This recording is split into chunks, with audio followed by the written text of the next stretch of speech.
I repeat my question. The session is going on based on amendment. Those who recently joined, please reconsider the question. A truck with overload.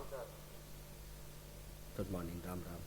A truck with overload going through a road and being charged 200 toll charges and 300 overload penalty. यानी overload toll या फिर आप ऐसे बोलिए overload extra fees. क्या इस overload extra fees पे GST लगेगा क्या? Please fast.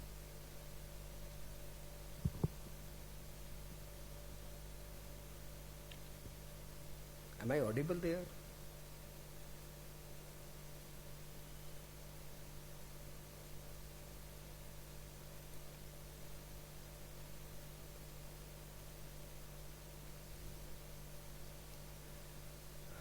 या तो आपकी वॉइस नहीं आ रही मेरे पास या फिर मेरी वॉइस आपके पास नहीं जा रही है.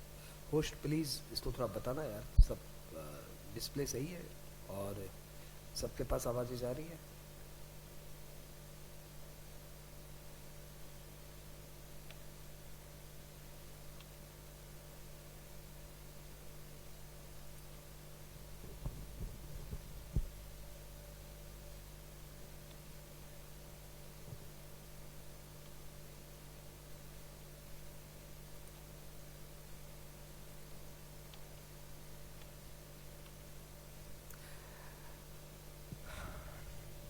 Since no voice,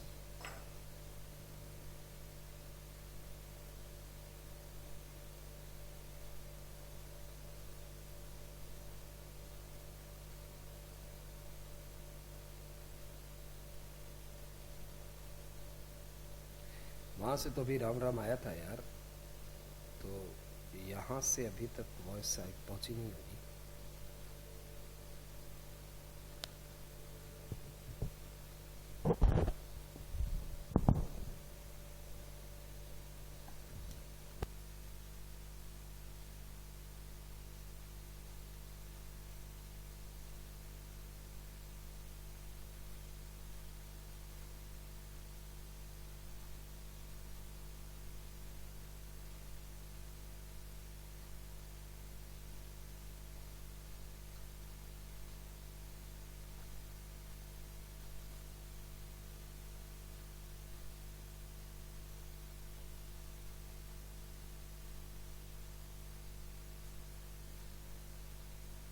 सेशन कई सारे पार्ट्स में डिवाइडेड है. पहले पार्ट में हम लोग कोशिश करेंगे कि सारे अमेंडमेंट कवर हो जाए. सेकेंड पार्ट में हम लोग क्वेश्चन ट्राई करेंगे कि कुछ इंपॉर्टेंट टॉपिक्स कवर हो जाए. बीच बीच में आपको सेक्शंस याद कराने के कुछ ट्रिक्स है, वो सब आपके साथ शेयर करूँगा. बीच बीच में कुछ चैप्टर्स के छोटे छोटे रिकैप लेके वो चैप्टर कैसे रिटेन किया जाए उस पर अपने बात करेंगे. In this manner the session is divided in several parts. तो अभी पहला सेशन चल रहा है जिसमें हम लोग अमेंडमेंट बेस्ड क्वेश्चन हैंडल कर रहे हैं. मेरा पहला क्वेश्चन है कि यदि कोई ट्रक ओवरलोड होके किसी ब्रिज से जा रही है और उससे टोल चार्जेस के अलावा ओवरलोडिंग की एक्स्ट्रा फीस ली जा रही है, तो क्या उस ओवरलोडिंग एक्स्ट्रा फीस पे जीएसटी लगेगा? टोल पे जीएसटी नहीं लगेगा, ये बहुत पुरानी बात है, लेकिन क्या ये जो एक्स्ट्रा फीस ली जा रही है इस पे जीएसटी लगेगा?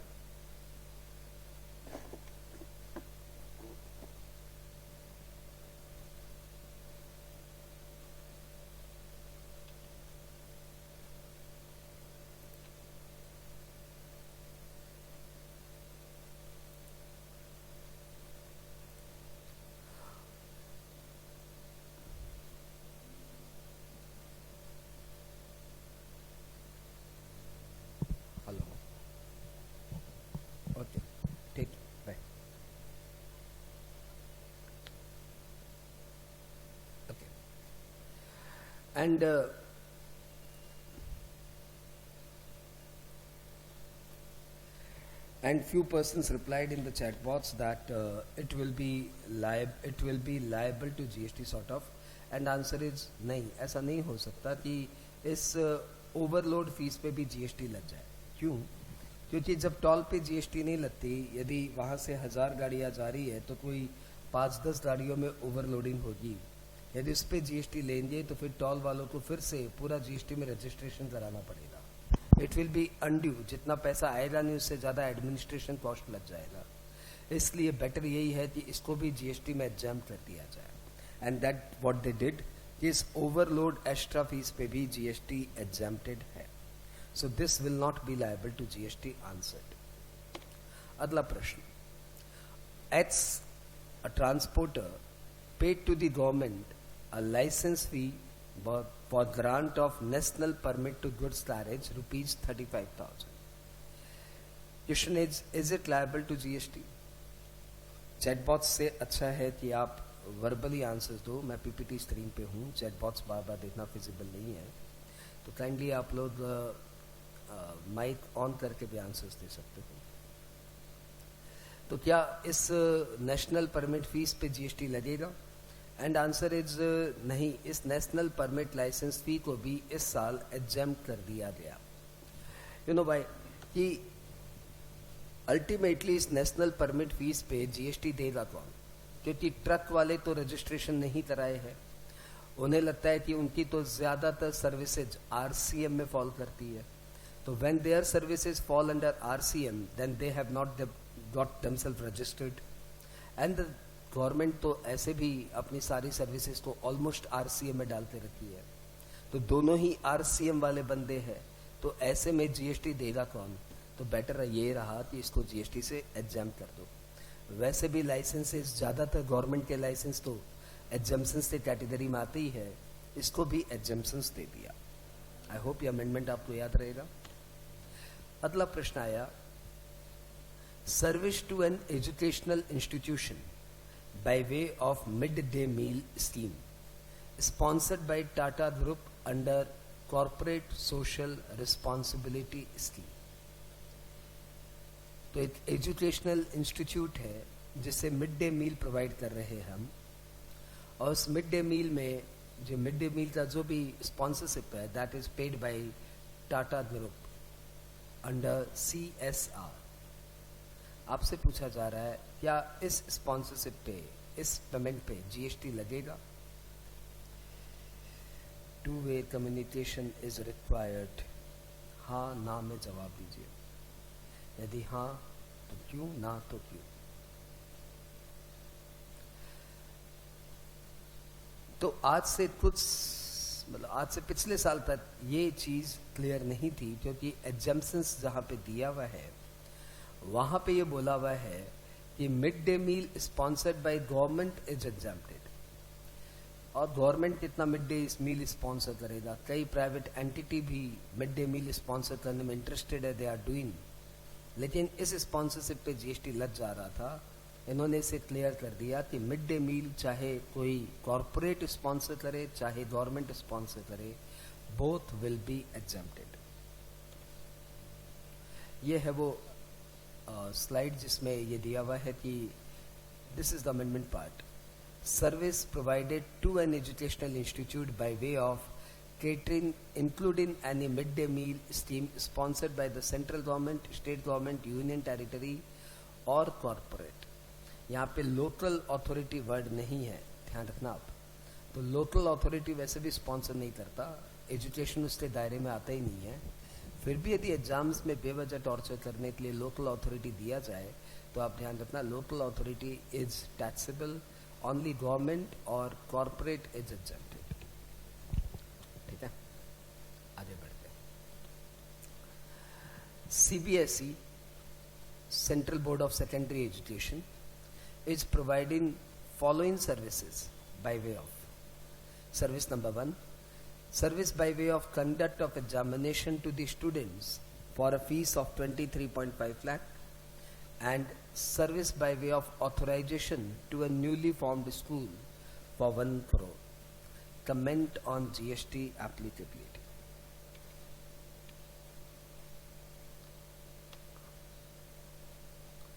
Waiting for your reply.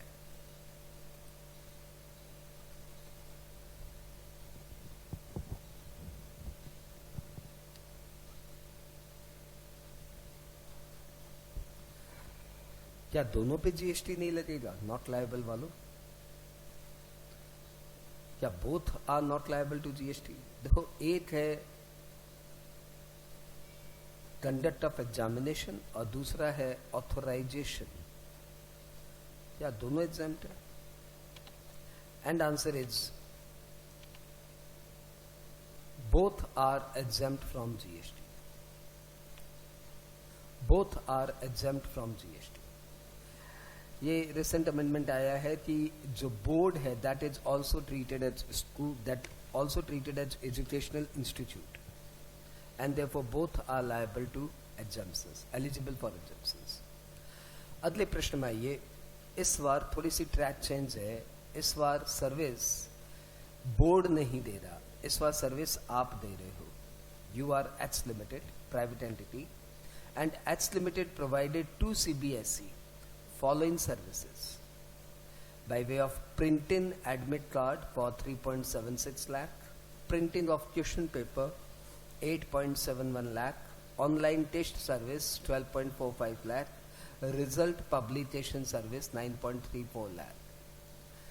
If a private entity provides service to board, educational board, is it liable to GST?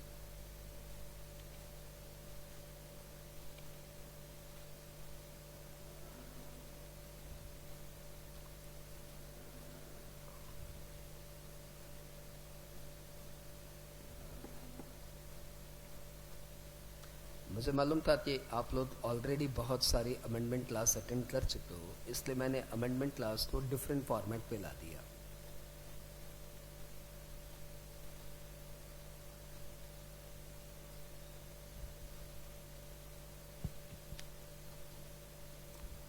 इस जन का आंसर है फर्स्ट वाला taxable, rest are exempted.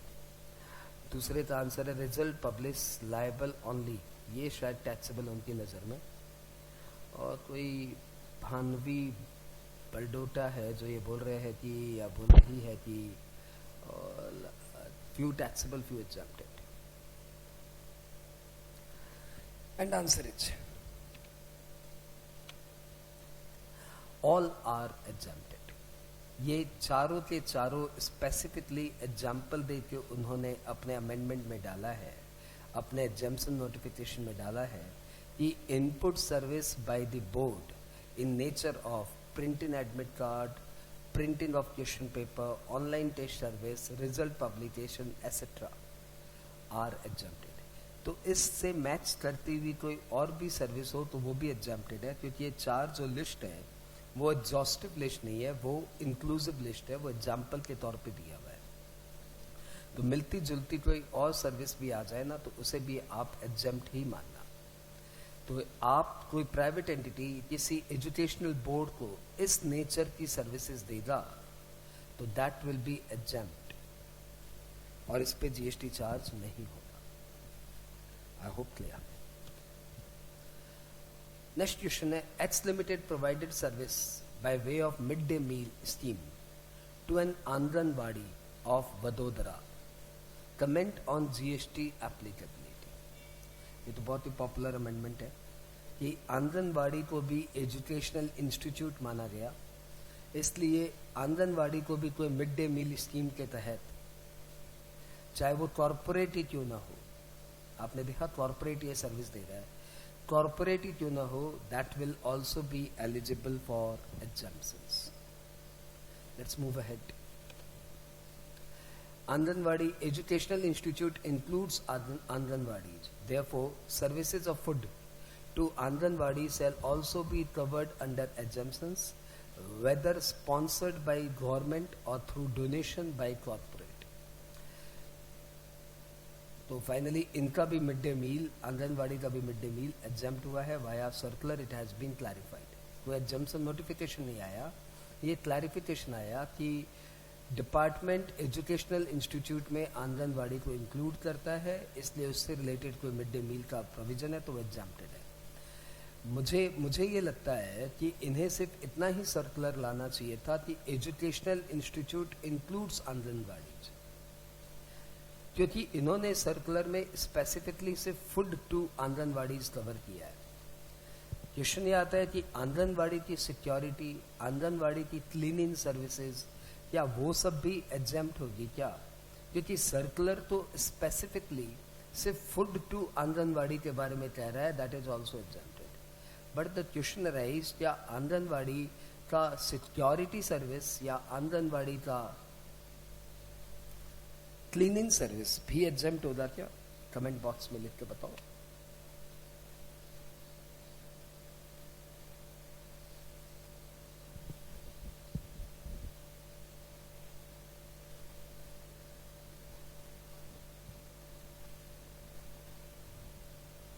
Student पूछ रहे पीपीटी मिलेगी हमको। अरे भैया मैं रख के क्या करूंगा, तुम्हें दे दूंगा ना यार। पहले अभी सारा फोकस पढ़ाई पे लगाओ ना यार, कहाँ चले जाते हो बीच बीच में। हम लोग पीपीटी रख के क्या करेंगे? ओके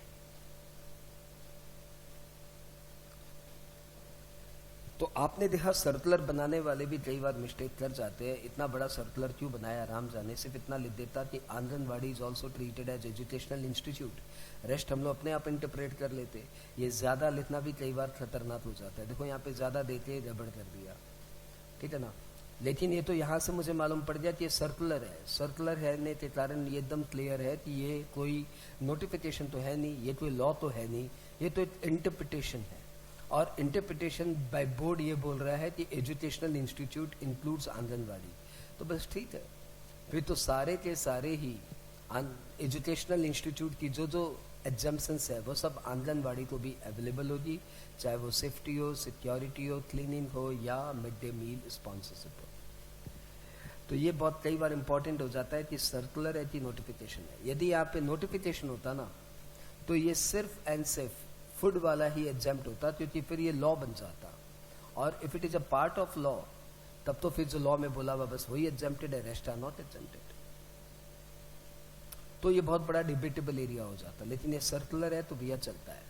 सर्कुलर तो इंटरप्रिटेशन है, और इंटरप्रिटेशन में आप मान ही रहे हो कि एजुकेशनल इंस्टीट्यूट इंक्लूड्स आंगनवाड़ी, तो बात खत्म। I hope this is added to your knowledge. अगले प्रश्न में आते हैं। Supply of food and beverages by X limited based on a contractual arrangement with St. Xavier College in the college campus. Total revenue generated for the month is 92 lakh. Find GST liability. तो आप एक private entity हो जो कि एक contract कर रखे हो एक कॉलेज से, और उस कॉलेज से कॉन्ट्रैक्ट के तहत वहां पे आप फूड एंड बेवरेजेस सप्लाई करते हो।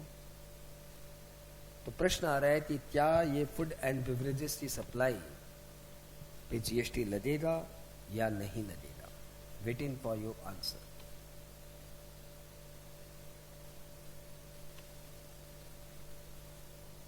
अंकित is saying taxable. Ansul Chaudhary is saying yes, it is taxable. Ayushi Jhala, taxable. Okay. Okay. क्या बात, नाइस। सभी का आंसर राइट है, और आंसर इज यदि ये food and beverages college directly अपने स्टूडेंट्स को देता तो ये हो जाता एग्जाम्प्टेड। लेकिन यहाँ पे एक प्राइवेट एंटिटी कॉलेज के साथ कॉन्ट्रैक्ट करके ये सर्विसेज दे रही है, तो ultimately this will be liable to GST, and answer is yes, it is taxable. Next, Sanjay Mundra provided GST training services to a set of students under the scheme of scholarship for students with disabilities.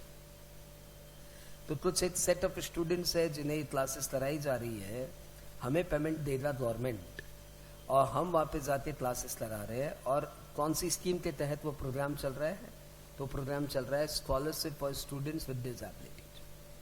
अब ये जो programme चल रहा है, suppose इस programme में 100% cost bond by the government, तो क्या होगा? 75% cost bond by the government, 25% कोई प्राइवेट ट्रस्ट खर्च कर रही है, 51% cost bond by the government, यानी 51% गवर्नमेंट दे रही है, 49% कोई प्राइवेट एंटिटी दे रही है, और 48% cost bond by the government, मतलब 52% कोई प्राइवेट ट्रस्ट या प्राइवेट एंटिटी खर्च बेयर कर रही है। ऐसे में प्रश्न आता है कि क्या इस पे जीएसटी लगेगा? लगेगा तो कौन से केस में? ए, बी, सी, डी, कौन से केस में? Which one is taxable? Niyati Shah is saying first two exempt, rest two taxable.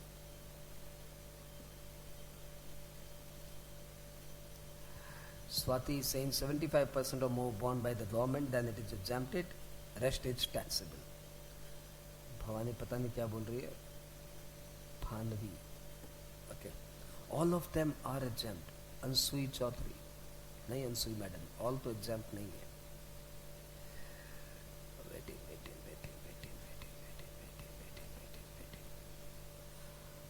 All तो एग्जाम्प्टेड नहीं भाई।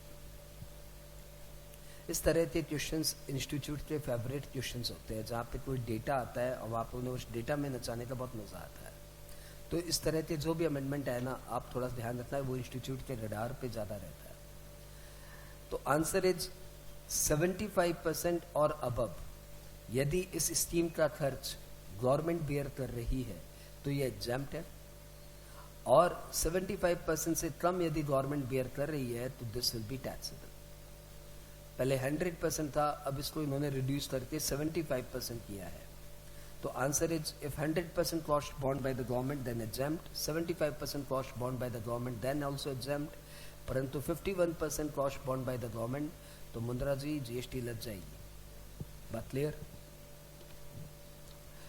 Service provided by any institution, NGO under the central scheme of scholarship for students with disability, where 75% of total expenditure is borne by the government, is covered under entry number 72 and hence exempt from GST. 75% of total expenditure is borne by the government. आगे बढ़ूं? Mr. A, registration under GST has been cancel. मतलब A भाई साहब का GST में registration cancel हो गया on 7/7/21। He applied for revocation of cancellation on 22/7/21। Proper officer denied revocation of cancellation on the ground that Aadhaar authentication has not been done. Comment on validity of action of the proper officer. 7/7/21 को registration cancel हुआ। He applied for cancellation या revocation के लिए on 22/7/21. PO denied revocation of cancellation on the ground that Aadhaar authentication has not been done. Comment on validity of action of PO. Chat box में आप ये बताइए, या क्या ये पीओ का एक्शन सही है कि गलत है? whether PO has done good or bad. PO is good, PO is bad. Swati, no, it is allowed. Or PO's action is invalid, you want to say.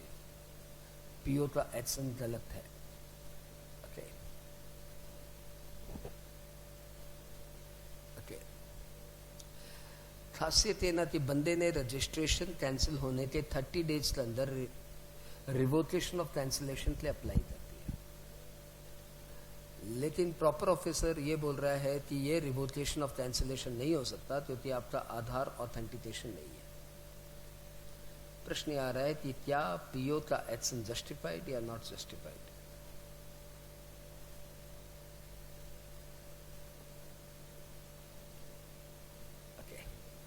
Majority ने कोई आंसर ही नहीं दिया, और जिन बच्चों ने आंसर दिया उनका भी रॉन्ग हो गया।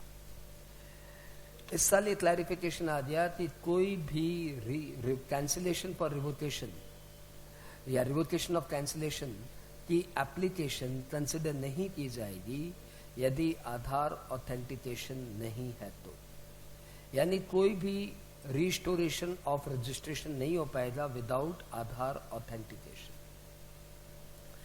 Any restoration of registration can not be done without Aadhaar authentication. जो गलतियां हमने कर दी वो कर दी, अब रजिस्ट्रेशन आधार ऑथेंटिकेशन के बिना ना, खास करके रिस्टोरेशन तो एकदम ना।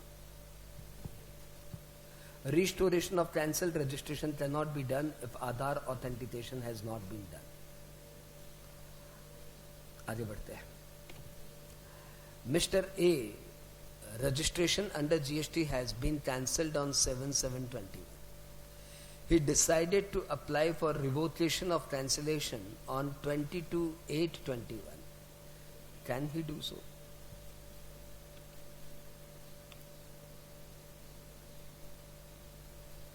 Can he do so? जो इस क्लास को वीडियो में देख रहे हैं और जो इस पॉज से परेशान है, ये बीच बीच में पॉज आता है, स्टूडेंट्स का आंसर का वेट किया जाता है, इट कंज्यूम्स टाइम. मैं आपको बस इतना सही बोलूँगा कि ये जो पॉज है इसी में आपका दिमाग चल रहा है और यही बहुत इंपॉर्टेंट है. यहाँ पे हम लोग स्टूडेंट्स को देख पा रहे हैं कि कोई यस बोल रहा है, कोई नो बोल रहा है. आप अप्लाई करोगे अपना दिमाग तो दिमाग खुलेगा. इसलिए प्लीज़ अप्लाई करिए, अटेम्प्ट ज़रूर करिए और सिंसियर अटेम्प्ट करिए. और यदि आपको लगता है यस मैंने आंसर दे दिया, मेरी टाइम वेस्ट हो रही है, तो देखो टाइम कभी वेस्ट नहीं होती. आपको यस के बाद अभी इमीडिएट आंसर्स फ्रेम करना अपने दिमाग में कि how will you present your answer. Obviously exam में यस या नो आंसर्स नहीं होते. एग्जाम्स में आपको क्या आगे लिखना है ये आप अभी फ्रेम कर सकते हो अपने दिमाग में. तो यस और नो लिखने के बाद यदि आपकी टाइम बर्बाद हो रही है तो आप अभी अगला लाइन का आंसर सोच लीजिए, मतलब क्या इसके बाद लिखने वाले हैं. तो मेरे यहाँ पे रिस्पॉन्ड बहुत ही मिथ्स आया. कुछ बच्चे बोल रहे हैं हाँ और कुछ बच्चे बोल रहे हैं ना. एंड आंसर इज, ये कहाँ से आ गया? Rohan Jain, after filing of a return then he can apply.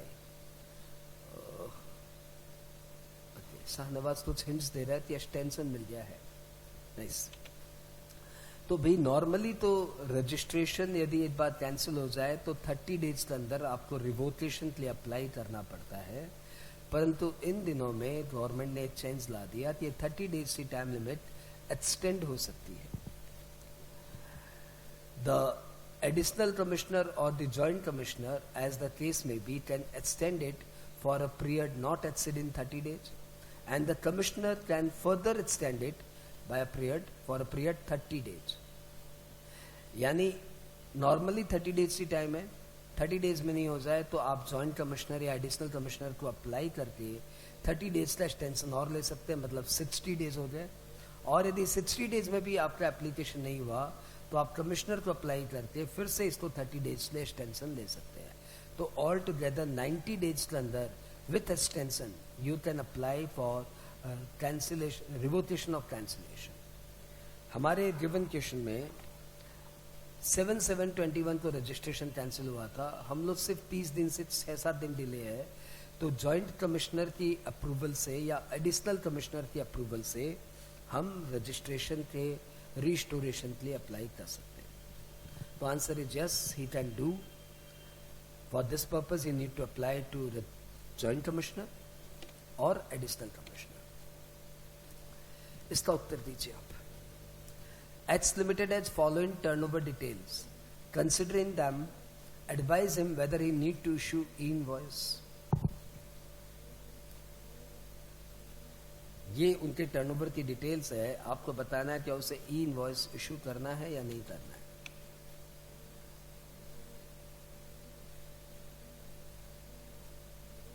अंशी बोल रही नो.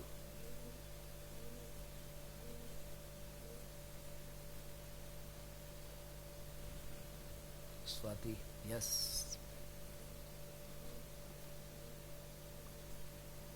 मीत बोल रहे यस. ओके, मेजोरिटी बोल रही यस, कुछ बच्चे नो में भी है.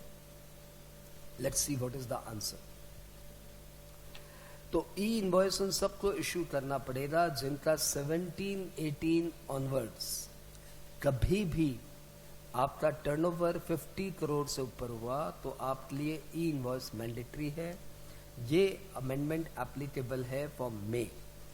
नवंबर तक जाते जाते प्रोविजन चेंज हो जाएगा क्योंकि अभी रिसेंटली 1 अप्रैल को ये अमेंडमेंट आ गया है कि अब ई इनवॉइस 20 CR के ऊपर देना पड़ेगा. तो 20 CR के ऊपर वाले प्रोविजंस को कंसिडर करें जो कि इस मे के लिए एप्लीकेबल नहीं है, नवंबर के लिए एप्लीकेबल है. उनके लिए तो भैया ई इनवॉइस देना ही पड़ेगा. लेकिन यदि अपने मेथ लिए भी कंसिडर करें तो 50 CR की जो लिमिट है वो ऐसे है, any of the year from 17-18 onwards. तो यहाँ पे 18-19 में आपका टर्नओवर 50 CR के ऊपर हो चुका है, देयरफॉर आपको ई इनवॉइस इश्यू करना पड़ेगा। आई होप ये प्रोविजन अब आपको बेटर क्लियर है। ठीक है, अगला प्रश्न है, a government department has a turnover of 113 CR in the preceding year, does it need to issue e invoice?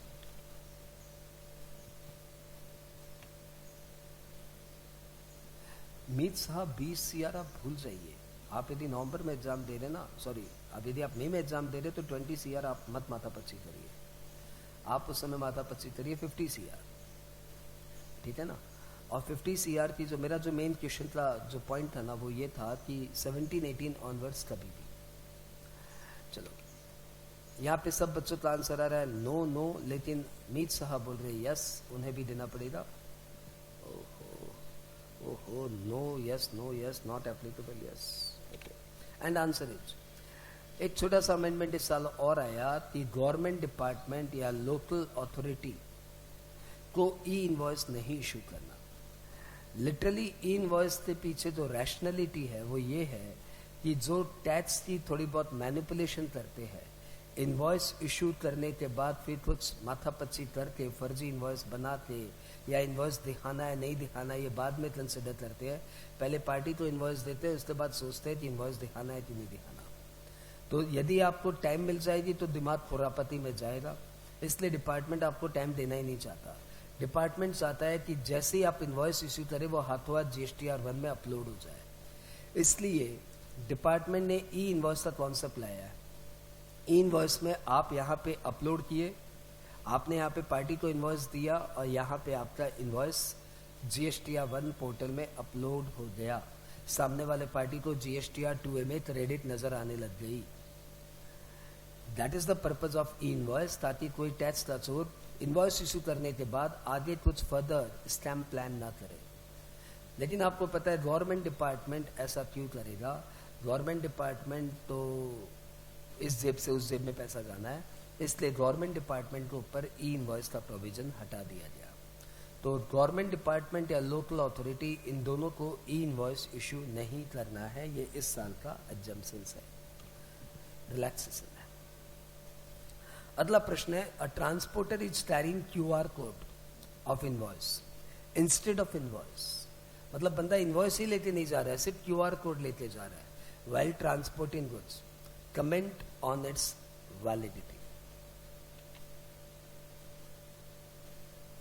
Comment on its validity. All are saying valid. All are saying valid. And answer it. Question change करता हूं। आप ये बताइए कि यदि transporter B2B invoice का QR code लेके जा रहा है तो क्या होगा, और B2C इनवॉइस का QR कोड लेते जा रहा है तो क्या होगा?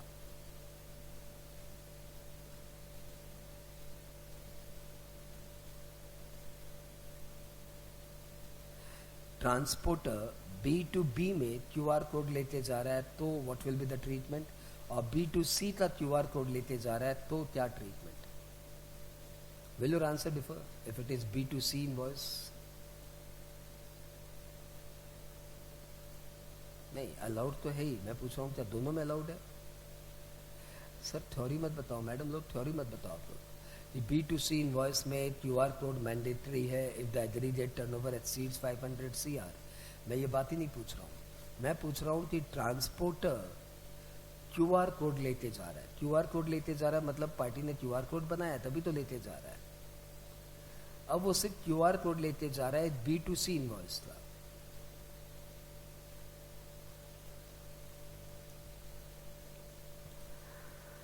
एंड आंसर इज, लॉ ने जो क्लैरिफिकेशन दिया है उसमें सिर्फ इतना ही बोला है कि transporter is carrying QR code of invoice instead of invoice. तो यदि उस QR कोड में इनवॉइस की सारी डिटेल्स है तो फिर वो QR कोड सफिशिएंट है। ऑब्वियसली QR कोड में इनवॉइस की सारी डिटेल्स रहेगी पार्टी का GSTN, आपका GSTN और आपका एड्रेस और गुड्स की डिटेल और अमाउंट एंड GST सारी डिटेल रहनी है। तो यदि QR कोड में सारी इनवॉइस की डिटेल्स हैं तो that QR code is sufficient. Shahnawaz ने ठीक ही बोला, डिजिटल इंडिया, हमें QR कोड से काम चल जाएगा। Transporter need not to carry, need not to आना चाहिए, डू आ गया। Transporter need not to carry invoice, only QR code is sufficient. अगले प्रश्न आ रहे हैं। Following person filed return for April 21 on 20th August 22. A Limited having turnover of 30 CR, B Private Limited having turnover of 4 CR, C Partnership Firm having turnover of 1 CR, H is going to file a nil return having turnover of 9 CR. What late fees are they liable to pay? अप्रैल 21 का return वो 20th अगस्त 22 को file करने जा रहे हैं। Approximately ये 12 और 4 16 महीने की डिले हो चुकी है। 16 महीने मतलब अप्रोक्सीमेटली 400-500 दिन की डिले हो चुकी है। 400-500 दिन की डिले मतलब अच्छी तरह से डिले हो चुकी है। आपसे पूछा जा रहा है इन्हें क्या लेट फीस देनी पड़ेगी। अंशुल चौधरी, मैडम क्या सबका आंसर 10,000 है क्या? अंशुल सॉरी, क्या अंशुल सभी का 10,000 आंसर हो गया क्या आपका? 4 केसेस है मेरे पास। ए लिमिटेड जिसका टर्नओवर 30 CR है, B private limited turnover 4 CR है। क्या आपका आंसर सभी का 10,000 है क्या? इतना भी शॉर्ट मत लिखिए, थोड़ा सा इलेबोरेट करते लिखिए।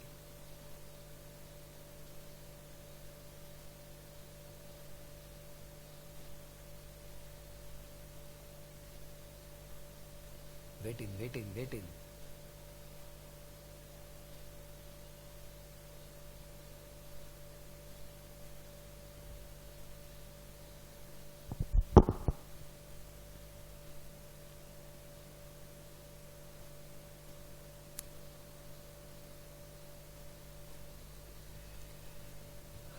बड़े सुमड़े टाइप के हो यार, बड़े धीरे धीरे आंसर देता, तो टाइपिंग स्पीड धीरे है कि पता नहीं क्या है।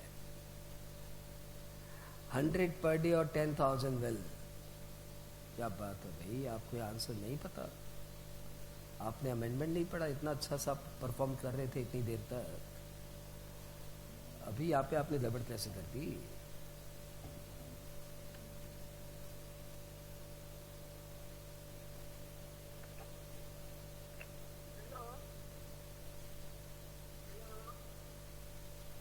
फटाफट आंसर दीजिए, फटाफट आंसर दीजिए।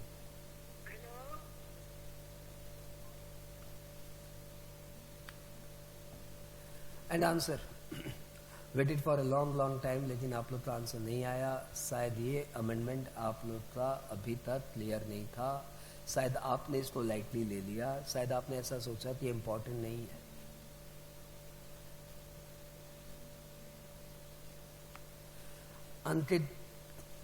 अनिकेत सर बोल रहे हैं कि turnover up to 1.5 CR maximum 1000, turnover from more than 1.5 CR to 5 CR 2,500।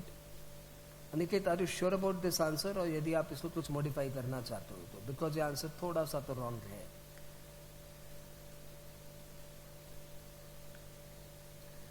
थोड़ा सा तो आंसर रॉन्ग है अनिकेत, आपको नॉलेज है लेकिन आपका आंसर चला दिया रॉन्ग और आपको मार्क्स मिलेंगे 0। ओके चलो मैं अनिकेत की बात को आगे कैरी करूं। ये टर्नओवर बेस्ड लेट फीस को इस बार रीडिफाइन किया गया है। पहले ये था कि 10,000 मैक्सिमम लेट फीस लगती थी, अब इन्होंने देखा कि 10,000 अमाउंट बहुत ज़्यादा हो जा रहा है, क्योंकि एक रिटर्न रॉन्ग भरते हैं ना तो आगे के सारे रिटर्न लेट हो जाते हैं। एक रिटर्न लेट भर दिया तो सारे रिटर्न लेट हो गए। जैसे इन भाई साहब के साथ क्या हुआ होगा, इन्होंने यदि अप्रैल 21 का रिटर्न नहीं भरा है तो ऑब्वियसली मई का भी लेट है, जून का भी लेट है, जुलाई का भी लेट है, अगस्त का भी लेट है। तो यदि हर महीने के रिटर्न लेट के लिए 10-10 हज़ार की पेनल्टी लगाते जाएंगे तो अभी तो इनके बहुत रिटर्न लेट है और लाखों में इनकी पेनल्टी लग जाएगी। इसलिए लॉ ने इसको थोड़ा सा रिलैक्स किया। लॉ ने बोला कि यदि आपका नील रिटर्न है, जैसा कि हम लोग ने देखा ये पॉइंट नंबर मिस्टर एक्स में, इनका नील रिटर्न है, तो आपकी लेट फीस लगेगी सिर्फ 250, ओनली 250, इररिस्पेक्टिव ऑफ टर्नओवर। देखो यहाँ पे टर्नओवर क्राइटेरिया है, लेकिन टर्नओवर से मतलब नहीं है। यदि आपका नील रिटर्न है तो late fees will be just 250, परंतु 250 under CGST act and 250 under SGST act, यही अनिकेत मैं आपको समझाना चाह रहा था। Then the late fees will be 500।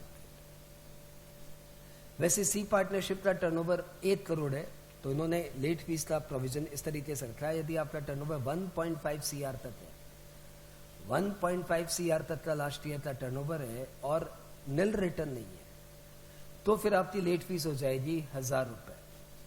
ये 1000 रुपए CGST का, 1000 रुपए SGST का, मतलब 2000 रुपए।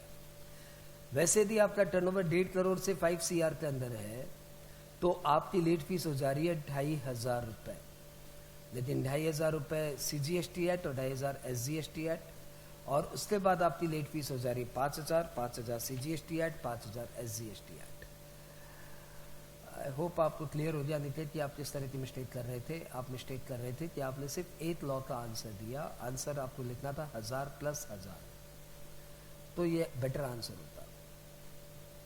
Anyhow, I hope you enjoyed this. बड़े ही सुमड़े हो, ऐसे सुमड़े बच्चों को पढ़ाना बहुत डिफिकल्ट हो जाता है। ये है आपकी वो लेट फीस का चार्ट। देखिए, यदि आपका टर्नओवर अप टू 1.5 CR है तो 1000 + 1000 यानी 2000 रुपये हो जा रहा है। यदि आपका टर्नओवर 1.5 CR से 5 CR है तो ये 2500 + 2500 5000 हो जाता है। और यदि आपका टर्नओवर 5 करोड़ से ज़्यादा है तो ये 5000 + 5000 10000 हो जाता है। और लेट फीस नील रिटर्न के लिए 250 + 250 500 हो जाती है। आई hope all clear.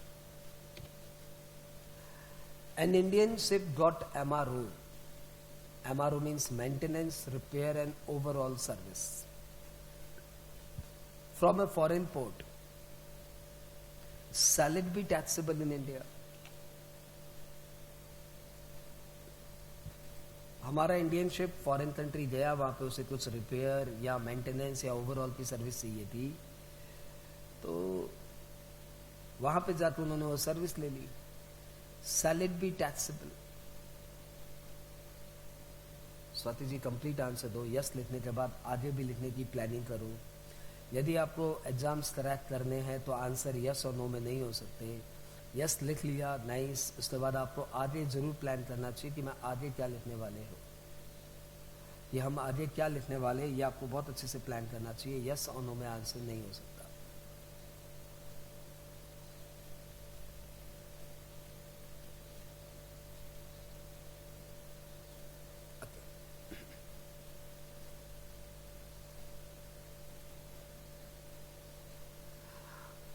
Ayushi says liable to GST at RCM, payable under RCM. Nice. And answer is yes, it is taxable. Place of supply का एक छोटा सा अमेंडमेंट है, और प्लेस ऑफ सप्लाई में ये बोला गया कि इस तरह की सर्विसेज में the place of supply shall be the recipient, location of recipient. Since the place of supply is the location of recipient, therefore the Indian ship, यानी Indian recipient will be liable to pay GST. That means it will be treated as import of service and that is subject to GST. तो Indian ship foreign में जाके अपनी service लेके आया है, लेकिन service तो फॉरेन में प्रोवाइड की जा रही है, इंडिया में तो प्रोवाइड की नहीं जा रही। सर्विस इंडिया में आई नहीं, लेकिन रेसिपिएंट सिंस फॉरेन जाके सर्विस लिया तो इसको प्लेस ऑफ सप्लाई बोल दिया जाएगा। लोकेशन ऑफ रेसिपिएंट मतलब India, taxable territory is the place of recipient, Hence it is subject to GST as import of service. सही बताया आपने, RCM पे GST देना पड़ेगा। Place of supply in respect of B2B supply of maintenance, repair or overall service. In respect of ships and other vessels, their engines and other components or parts supplied to a person for use in the course of furtherance of business shall be the location of the recipient of service. By virtue of this notification, if an Indian shipping company has received फलाना service, तो उस पे RCM लगेगा। I hope amendment clear है।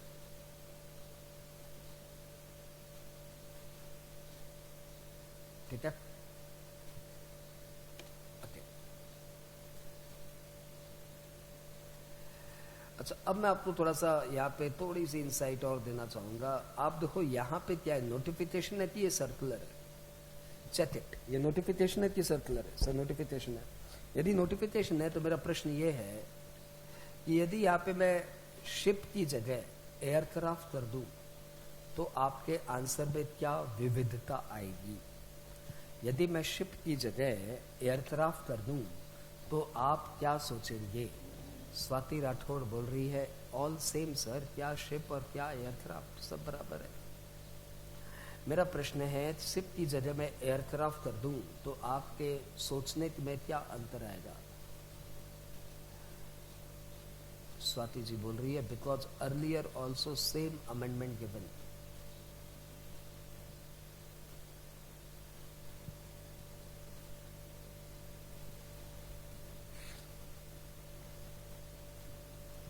बस एक जन, स्वाति के अलावा no one. Once pharma and aircraft same apply.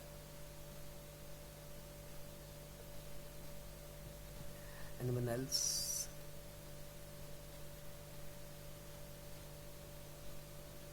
Anyone else?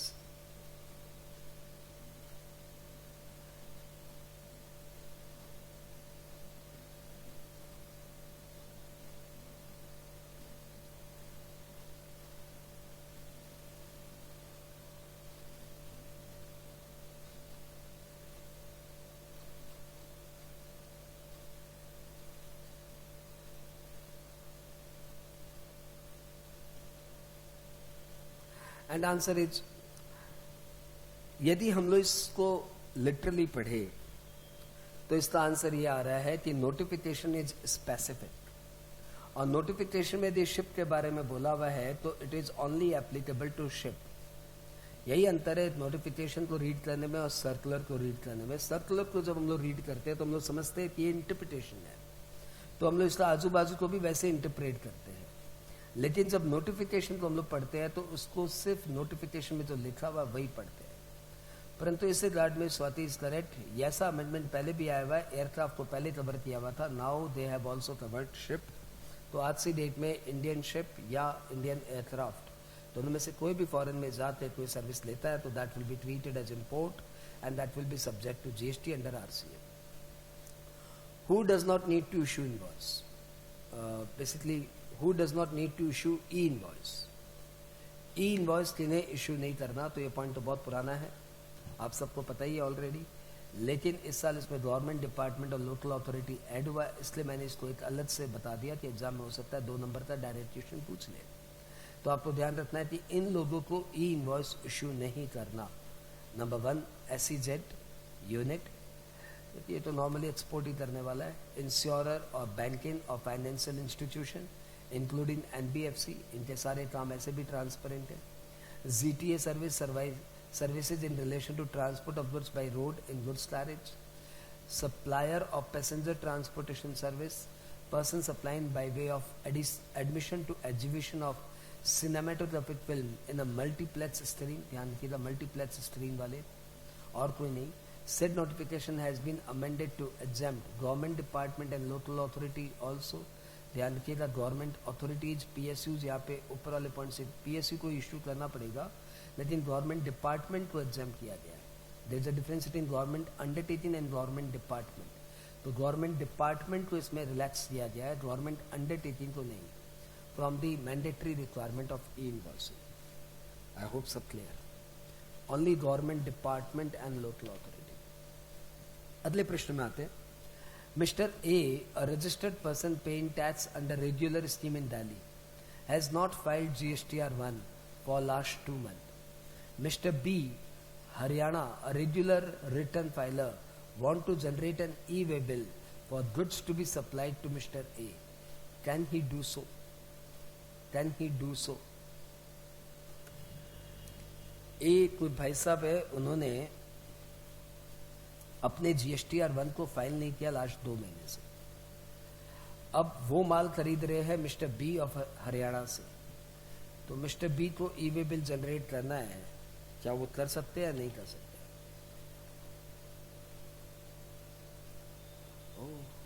Oh, because of 2 continued GST are not filed.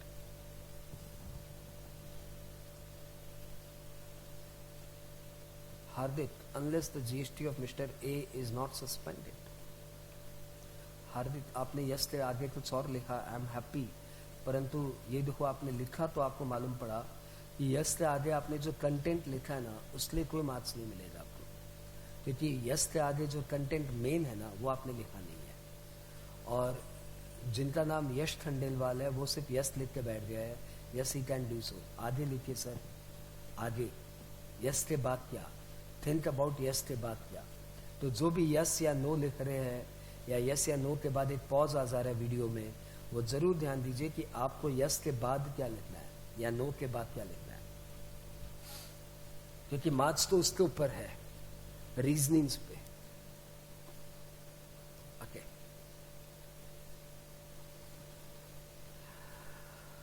Anshul आपका आंसर सरप्राइजिंगली रॉन्ग हो गया। ऐसे तो आप बहुत अच्छा परफॉर्म कर रहे हो, लेकिन अभी आपने रॉन्ग उत्तर दे दिया। नाइस। एंड आंसर इज, इस साल का, अरे क्या स्वाति जी आप क्या लिख रहे हो अभी आप, नहीं एकदम ऑफ ट्रैक हो आप। एंड इस साल का एक छोटा सा अमेंडमेंट आया, क्लैरिफिकेशन आया कि ये बात तो पहले से ही पता है कि यदि आप GSTR 1 नहीं भरेंगे तो आपका ई वे बिल ब्लॉक हो जाएगा। ई वे बिल ब्लॉक तो हो जाएगा, परंतु ई वे बिल ब्लॉक करने से आपका न माल आ पाएगा न जा पाएगा। लॉ ने समझा कि जो इनको माल बेच रहे हैं, जो इनको माल बेच रहे हैं उन लोगों की कोई गलती नहीं है, क्योंकि उन्होंने तो अपना सारा रिटर्न भरा हुआ है। जैसे इस केस में मिस्टर ए ने अपना 2 रिटर्न नहीं भरा, लेकिन मिस्टर बी ने तो अपने सारे रिटर्न भरे हैं। अच्छा, यदि इसको ब्लॉक कर देते हैं तो नुकसान ए को हो रहा है कि बी को हो रहा है? ज्यादा नुकसान बी को हो रहा है, क्योंकि B is the supplier, B की सेल है। तो बी बोलेगा भाई मेरी क्या गलती, मैंने तो रिटर्न भरा है, मेरे को तो ई वे बिल जनरेट करने दो, मेरी सेल को क्यों मार रहे हो? तो लॉ ने बोला ठीक है, ये बात सही है, सप्लायर अपना ई वे बिल जनरेट कर सकता है। तो यदि आप लास्ट 2 मंथ का GSTR 1 नहीं भरते हो तो ई वे बिल ब्लॉक हो जाएगा, परंतु सिर्फ आपकी आउटवर्ड सप्लाई के लिए। ये मुझे चाहिए था यस के आगे। ई वे बिल ब्लॉक हो जाएगा only for your outward supply, आपकी इनवर्ड सप्लाई पे ई वे बिल ब्लॉक नहीं होगा। यानी आप माल परचेज कर सकते हो, माल बेच नहीं सकते। आई hope clear, I hope clear.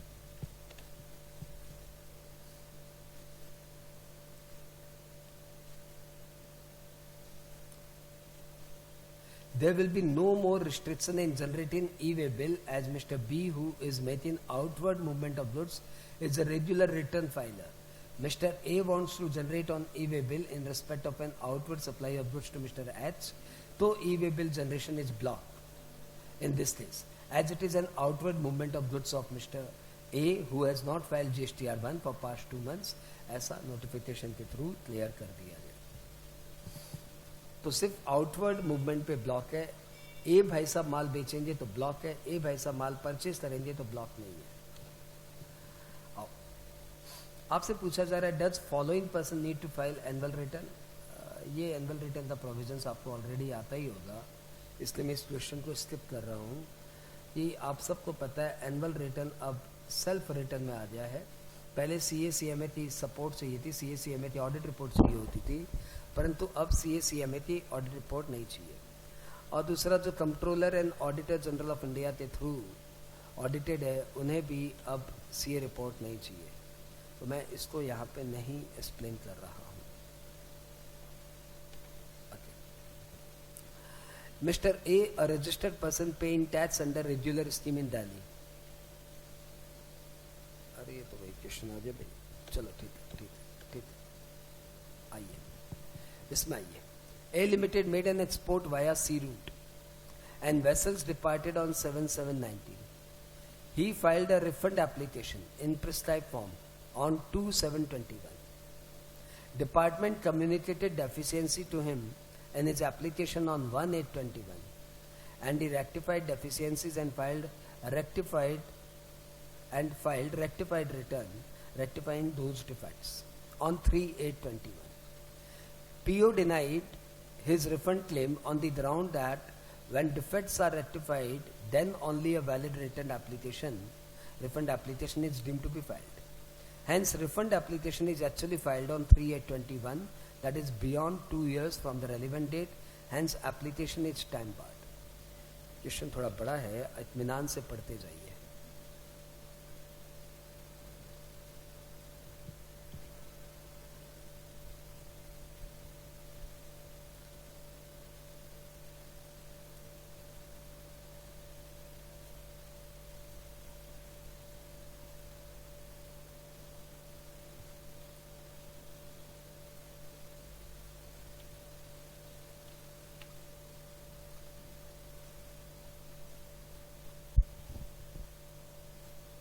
Shahnawaz out of track हो, आप वापस से देखिए क्वेश्चन क्या चल रहा है.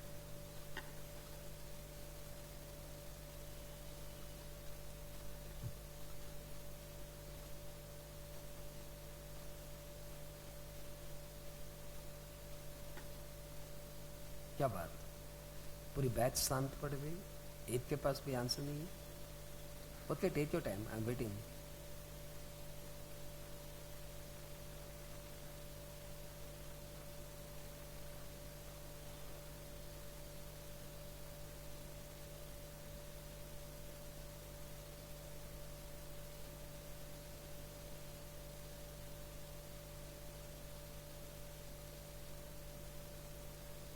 ना अभी तक तो किसी का आंसर नहीं आया.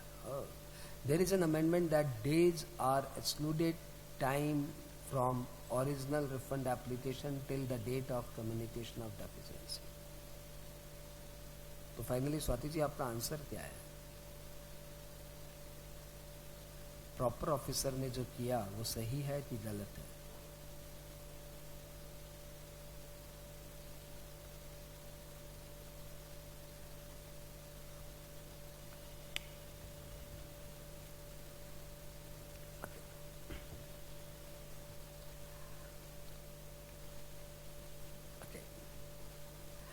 मेजोरिटी साइलेंट है, स्वाति अकेली खेले जा रही है, एंड शहनवाज तो हमेशा ओके. हार्दिक बोल रहे हैं PO can not do, reason is same as Swati. तो स्वाति प्लस में एक जन आगे है.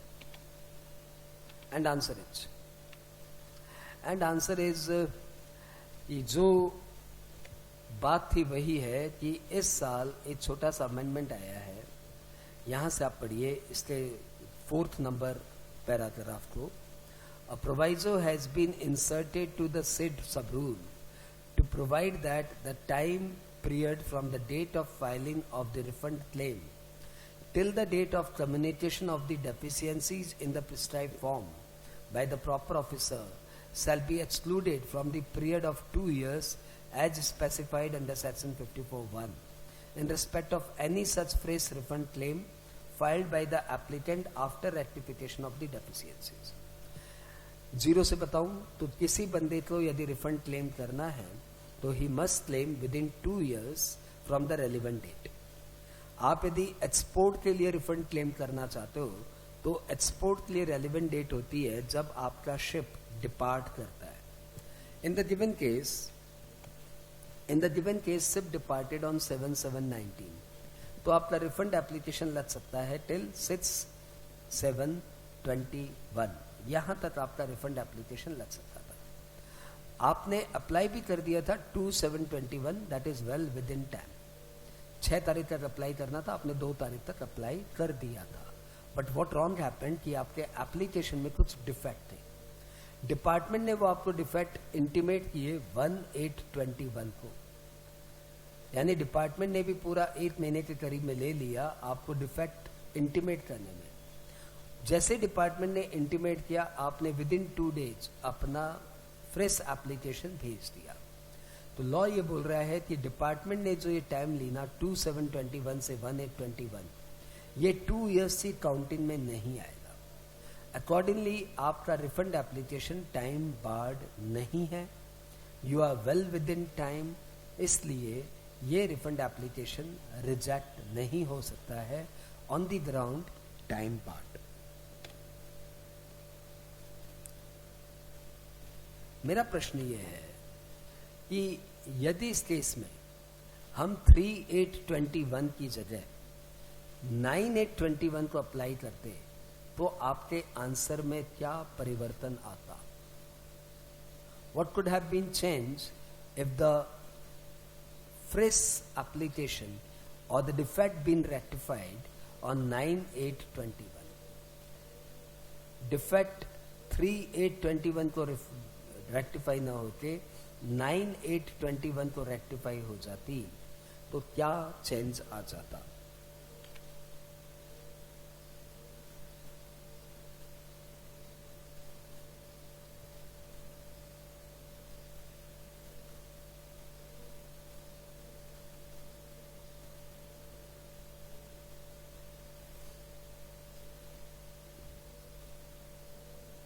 डिफेक्ट रेक्टिफाई करने के लिए 15 दिन की टाइम देते हैं स्वाति जी, ध्यान रखिएगा आप। डिफेक्ट रेक्टिफाई करने के लिए 15 दिन की टाइम देते हैं ये लोग। हमारे यहाँ अक्षय कुमार भी है, we are happy to see Akshay Kumar in our portal. हमारे यहाँ अमी भी है, हमारे यहाँ आरती दुबे भी है, हमारे यहाँ अवनी भी है, हमारे यहाँ चांदनी भी है, परंतु फादुनी मैडम, चांदनी मैडम, अक्षय जी, गुंजन जी, ये लोग कोई आंसर नहीं कर रहे। क्या मैं ऐसा समझूं कि इन्हें ये सब प्रश्न का उत्तर नहीं आता था? यदि ये है तो ये तो ध्यान रखना, ये तो बहुत ही इंपॉर्टेंट वाला क्वेश्चन बैंक है भाई, ये तो एग्जाम में छपेगा इसमें से। जीवराज, कीर्ति, कोमल, इनमें से किसी ने उत्तर नहीं दिया सर। प्रियल, पुरीबेन, प्रजापति, इनमें से किसी ने आंसर नहीं दिया। शिवम तो बीच बीच में आया था, लेकिन श्रुति, ये सब ने आंसर्स नहीं दिया। क्या मैं ये समझूं कि आप लोग को इसके आंसर्स आते नहीं थे? ओके, ऐसा तो मुझे नहीं समझना चाहिए। नहीं आते तो होंगे, लेकिन किसी कारण से आपने नहीं दिया होगा। चलो फाइन, तो आंसर इज अरे किसी ने मेरे को इस नेक्स्ट क्वेश्चन का आंसर नहीं दिया। यदि डिफेक्ट उसने 3821 को रेक्टिफाई न करके 9821 को रेक्टिफाई किया होता तो क्या प्रोविजन हो जाता? What could have been change? Anshul बोल रहे हैं कि फिर ये टाइम बार्ड हो जाता। ओ अंशुल तो बहुत स्पेसिफिक, अनिकेत तो बहुत स्पेसिफिक है, बोल रहे 4 अगस्त तक ये टाइम बार्ड नहीं है, 4 अगस्त के बाद से टाइम बार्ड है। ओ शाहनवाज बोल रहा है no change. Okay, let's match your answer. कि लॉ ने जो नोटिफिकेशन लाया है ना, वो नोटिफिकेशन लाया है कि जिस दिन डिपार्टमेंट को आपने अप्लाई किया और जिस दिन डिपार्टमेंट ने आपको अपने डिफेक्ट रेक्टिफाई करने के लिए कम्युनिकेशन दिया, वो टाइम लिमिट काउंटिंग में नहीं आएगी। इसका मतलब ये हुआ कि आपने 2721 को अप्लाई किया, डिपार्टमेंट ने 1821 को उसको आपको कम्युनिकेट किया, ये टाइम लिमिट काउंटिंग में नहीं आएगी। तो उसके अलावा सारी टाइम लिमिट काउंटिंग में आएगी। 7719 को आपने अप्लाई किया, 2721 को 7791 को आपका एक्सपोर्ट हुआ था और 2721 को आपने अप्लाई किया। आप अप्लाई करने से कितने दिन पहले हो भैया? हम अप्लाई करने से अभी 4 दिन पहले हैं, तो बस 4 दिन ही आप लेट कर सकते हो। तो डिपार्टमेंट ने आपको 1/8/21 को कम्युनिकेट किया है, तो मेरे हिसाब से 5 तारीख तक आप इस डिफेक्ट को रेक्टिफाई कर दो। 5 तारीख के बाद यदि आपने रेक्टिफाई किया तो अकाउंटिंग में टाइम लिमिट नहीं आएगा। फिर भी मैं दिल से शहनवाज के साथ हूँ जिसने बोला कि आंसर में कोई चेंज नहीं आएगा। शाहनवाज, मैं तुम्हारी फीलिंग समझ सकता हूँ, मैं भी वैसे ही फील रखता हूँ, क्योंकि बंदे ने डिफेक्ट टाइमली रेक्टिफाई कर दिया 1 दिन, और दूसरा बंदे ने टाइमली अप्लाई कर दिया, बात ओवर। बात किस बात की काउंटिंग में आएगी?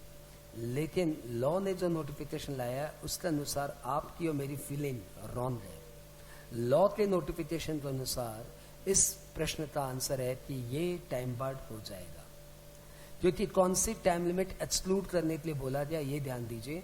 एक्सक्लूड करने के लिए टाइम लिमिट बोला गया 2721 से 1821। यदि ये टाइम लिमिट एक्सक्लूड कर दूं तो 5 तारीख तक आपको अपना डिफेक्ट रेक्टिफाई करके भर देना था। 5 तारीख के बाद आपने 9 तारीख को किया तो it is time barred. I hope सबको क्लियर। ओ बाबा शाहनवाज बोल रहे need to amend in future hope. भाई अपने से एग्जाम की होप करे, हाँ वही अच्छा अपने लिए। Okay, can a refund application be withdrawn? कितना सिंपल क्वेश्चन। इसका आंसर मुझे लगता है सब देंगे, जो अभी तक नहीं दे रहे तो वो भी देंगे। Can a refund application be withdrawn? Amendment के नोट चल रहे भैया, फटाफट उत्तर दे दो। अच्छा यस नो में तो दे दो कम से कम, आगे नहीं सोच रहे हो कोई बात नहीं, यस नो में दे दो।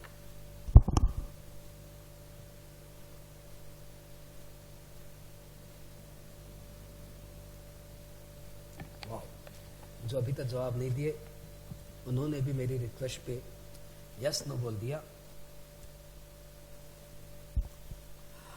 और कुछ लोग तो बहुत अच्छा लिख रहे हैं, उन्होंने लिखा यस इसके पहले कि आपका प्रोविजनल रिफंड आ जाए या फाइनल रिफंड आ जाए, या डिपार्टमेंट कोई उस रिफंड एप्लीकेशन पे अपना शो कॉज नोटिस एक्सेट्रा दे दे।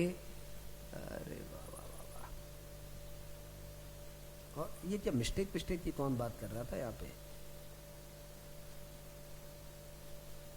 ओके ओके,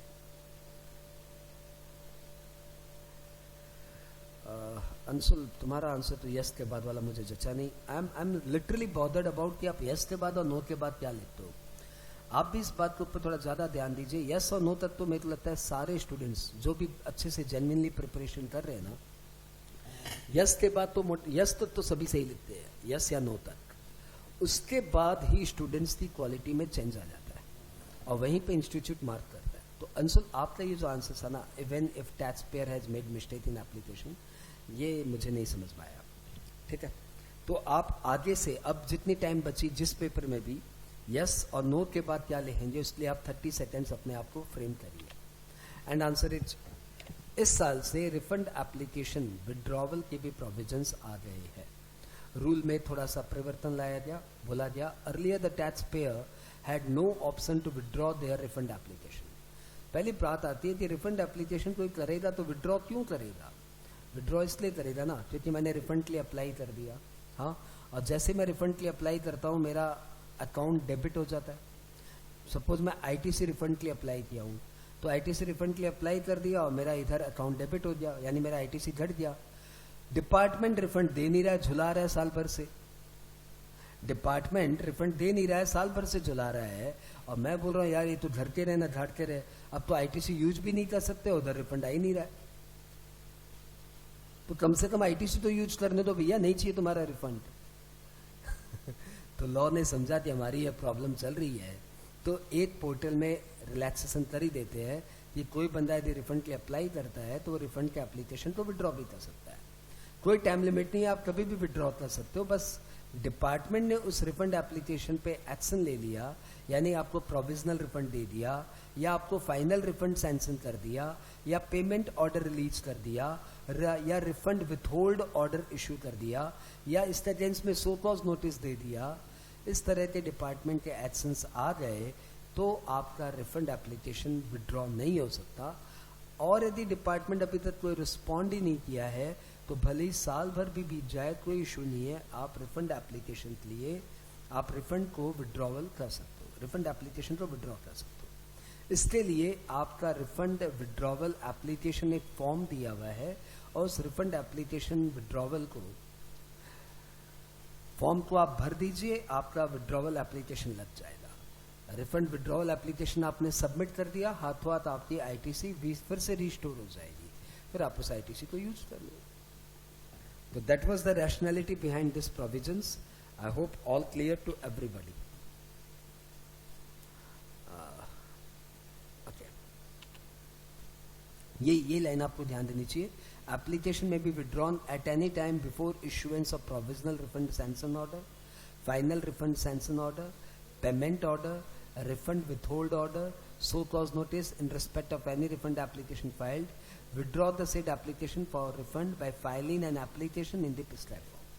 तो सब मिलाकर ये सेकंड पर आप लिए बहुत काम कर रहा है. X filed a claim for refund of rupees 120 lakh on 9/9/21. PO after considering refund application found refund due to him and instead of making payment order adjusted the amount due to him against his outstanding tax without passing any further order. X is aggrieved by this adjustment and he is of the view that adjustment order must have been passed by PO. आपको बताना है कि PO का action valid है कि invalid है. आराम से क्वेश्चन दोबारा पढ़िए और आंसर दीजिए.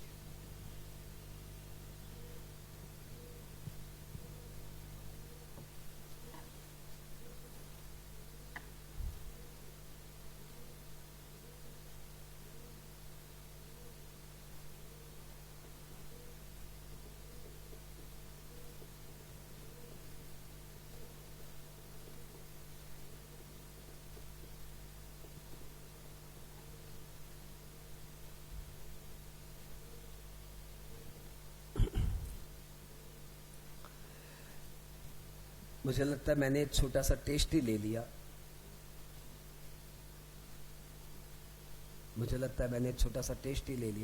अमेंडमेंट आप लोग ने किया ही होगा. अमेंडमेंट सेशन ये था भी नहीं, ये सेशन था फाइनल के तैयारी के पहले एक छोटा सा ब्रशअप. तो अमेंडमेंट कराना भी जरूरी है क्योंकि अमेंडमेंट कोई बच्चा छोड़े ना.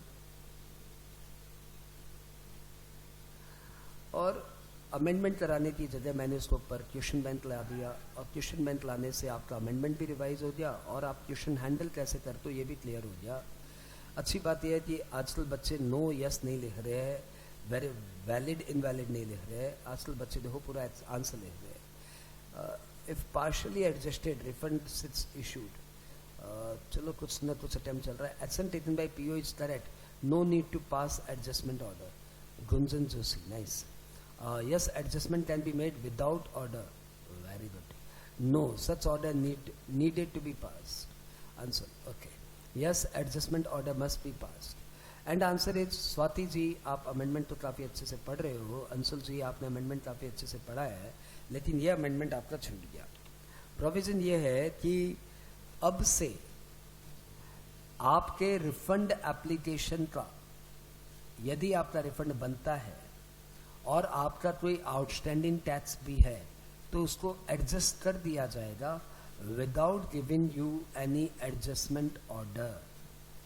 किस बात का एडजस्टमेंट ऑर्डर दूं भैया? तुम्हें तो पता ही है कि तुम्हारा पैसा बाकी है, पोर्टल पे नजर आ रहा है और तुम्हारा रिफंड क्लेम हमने उससे एडजस्ट कर दिया, खत्म. तुम्हारा एप्लीकेशन क्या हो गया, फिनिश. तो अब आपको कोई एडजस्टमेंट ऑर्डर पास करने की दरकार नहीं है, आप अमाउंट एडजस्ट कर लीजिए. ये इस साल का एक क्लैरिफिकेशन आया है, तो दैट इज वाइटल. आपके इंस्टीट्यूट में जो रिसेंट चेंजेस बोल के दिए हुए हैं उसमें एक प्रोविजन दिया हुआ है, काइंडली उसको आप प्यार से पढ़िए, ठीक है. और नहीं तो बस इतना से दिया हुआ है, क्या प्यार से पढ़िए, हो गया ना, खत्म बात. What is GST ITC 04 and who need to file it and when it needed to be filed? आपको पता है कब भरना है हमें GST ITC 04?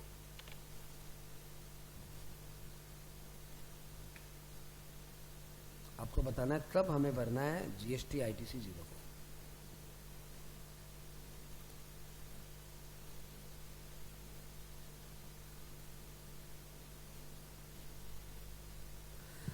स्वाति ने ये तो बता दिया when job work is done by supplier then file ITC 04, लेकिन आपको ये बताना है मैडम कि कैसे भरना है, मंथली, क्वार्टरली या जब जब जॉब वर्क हो जाए.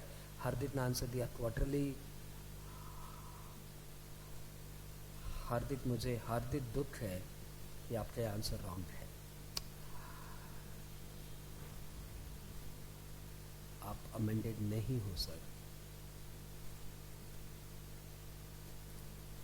Anyone else? लेकिन मुझे हार्दिक खुशी है कि आपने आंसर दिया. अरे ये कौन आया जो इतना बड़ा लिख के गया है? If More than 5 crore half yearly 25th October. Okay.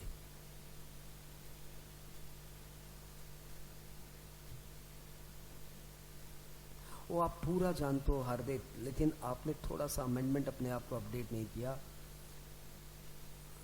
इसलिए आपका ये आंसर रॉन्ग हो गया। आप देखो आपको ITC 04 पूरा नॉलेज है, लेकिन आप थोड़े से अपडेटेड नहीं रहे। मोर देन 5 करोड़ होने पे वंस इन 6 मंथ और लेस देन 5 करोड़ होने पे annually answer. Okay, let's match your answer. Let's match your answer. काफी आंसर्स आए, मतलब मोटा मोटी बहुत ही पॉपुलर अमेंडमेंट हो गया है। Check it, Hardik. Frequency of filing GST ITC 04 revised from quarterly to annual and half yearly. Form GST ITC 04 serves as an intimation that is furnished by a registered manufacturer, that is principal, giving the details of goods, capital goods dispatched or received from job worker. Earlier, as per Rule 45(3) of the CGST rule, from Form GST ITC 04 was furnished on a quarterly basis. Said form was to be furnished for said period on or before 25th day of the month succeeding the said quarter or within such further period as may be extended by the commissioner by a notification in this behalf. अब ये chart देखो आप, यदि आपका turnover less than 5 crore है तो on half yearly basis आप for April September due date will be 25। इसको चलते हैं पढ़ते हैं। In respect of principal whose aggregate turnover during the immediate preceding financial year, with effect from 1/10/21, has been amended. Now, GST is required to be furnished by the principal on the annual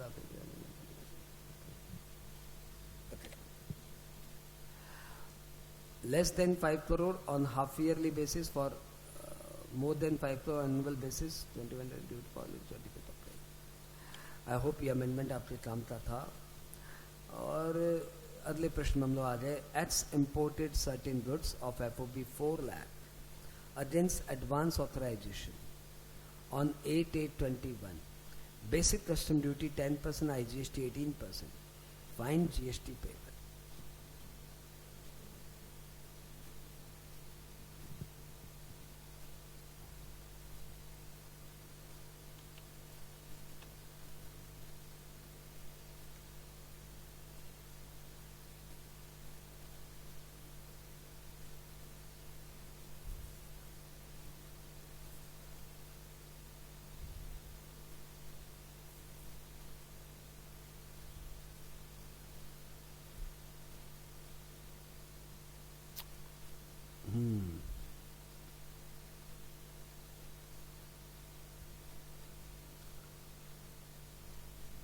इस HM को बोलना बहुत अच्छा आता है, पूरा हनी की तरह बोलता है। वो अनिकेत गौड़ ने आंसर भी निकाल के दे दिया इतनी जल्दी, बहुत तेज कैलकुलेटर चलाता था साहब। तो X imported certain goods of FOB 4 lakh against advance authorisation as on 8/8/21, basic custom duty 10% है, IGST 18% है, फाइन GST पेबल।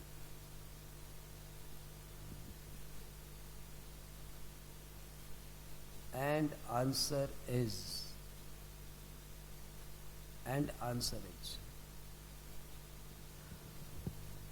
पूर्वी बेन प्रजापति ने आंसर दिया है something 61,77,600 IGST।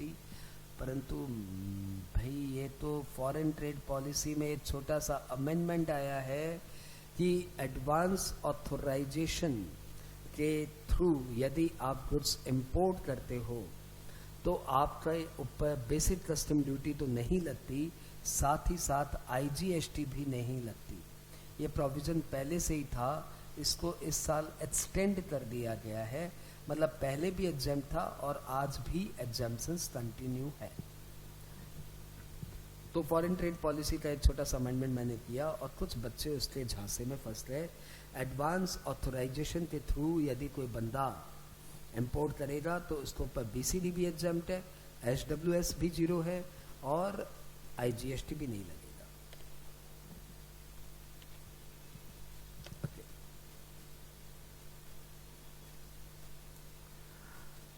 has now been extended up to 31st/3/22. But clear? What are the principles of restrictions and prohibition for import and export?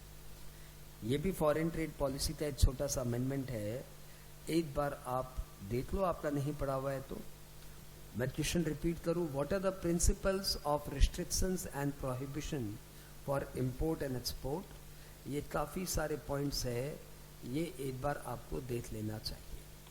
मैं इसको read out नहीं कर रहा हूँ क्योंकि ये पॉइंट बहुत आसान है।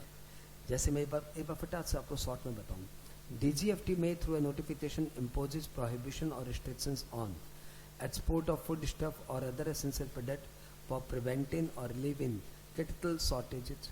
तो जब हमें बहुत ही जोर की शॉर्टेजेस नजर आएगी तो DGFT किसी भी गुड्स को प्रोहिबिट या रिस्ट्रिक्ट कर सकता है। On import and export necessary for the application of standard or regulation for the classification, grading etc। ये पॉइंट पहले भी था, इसे कंटिन्यू किया गया है कि क्लासिफिकेशन, ग्रेडिंग, मार्केटिंग कॉमोडिटीज की प्रॉपरली हो, स्टैंडर्डाइज हो। इसलिए किसी प्रोडक्ट पे यदि ग्रेडिंग या उसके क्लैरिफिकेशंस, क्लासिफिकेशन प्रॉपरली नहीं दिए हुए हो तो गवर्नमेंट उसको प्रोहिबिट कर सकता है कि ये इंपोर्ट एक्सपोर्ट नहीं होगा। और ऐसे ही कुछ और प्रोविजंस डाले गए for protection of human animals, for protection of public morals, for on import to promote establishment of a particular industry, ensure a level of reserves. इस तरीके से बहुत सारे रीजन है जिसके कारण गवर्नमेंट किसी भी गुड्स को प्रोहिबिट या रिस्ट्रिक्ट कर सकता है। ये इसमें डाला हुआ है, आपके इंस्टीट्यूट के अमेंडमेंट सीट में भी डाला हुआ है, आप इसे जरूर से पढ़ लेना। क्योंकि FTP से क्वेश्चन आते हैं तो डायरेक्ट ही आते हैं, तो ये एक अमेंडमेंट है तो पूछ सकता है भैया। वैसे भी क्वेश्चन वाइटल बनता ही है, पहले भी पूछा हुआ है। तो इस तरीके से एक बार आपने 1.5 आवर से थोड़ा कम समय लिया और आपका एक बार अमेंडमेंट फिर से ब्रशअप हो गया। ठीक है, अभी फॉरेन ट्रेड पॉलिसी में एक और नई स्कीम आई है, उसके ऊपर भी क्वेश्चन बनता है, परंतु वो मैं नेक्स्ट क्लास में लेके आऊंगा। आज तो हम लोग आगे बढ़ जाते हैं। तो आपने 1.5 घंटे बड़े सिंसियरली पढ़ाई की, मुझे बहुत खुशी हुई। और पढ़ना है कि घर चलना है, बता दो।